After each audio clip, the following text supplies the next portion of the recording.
Này bạn ơi, sao bạn cứ mang khẩu trang mãi thế?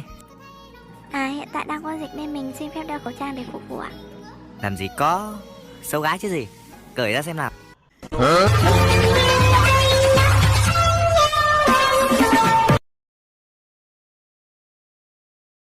Don't feel the beat that will make you move and then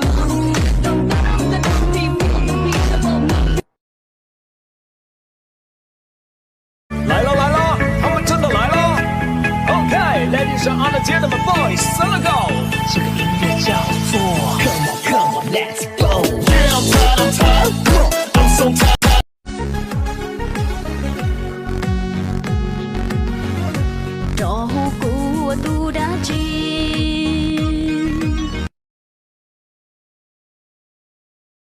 vì giờ có chuyện xóm ban nắng trong đời ba để có thể li tỏ chỉ tỏ cụ tỏ tê su ca cụ thể li qua mẹ plong dê plong mua đào lờ một chia tan ra lụm mong riêng nhà vì giờ cụ mẹ đang nổ chuyện xóm ba su trong đời tề để cụ mẹ đang nổ thể li tỏ chỉ tỏ cụ tỏ tê già kề cụ thể li qua mẹ plong dê plong mua đào lờ một chia tan ra lụm mong riêng sẻ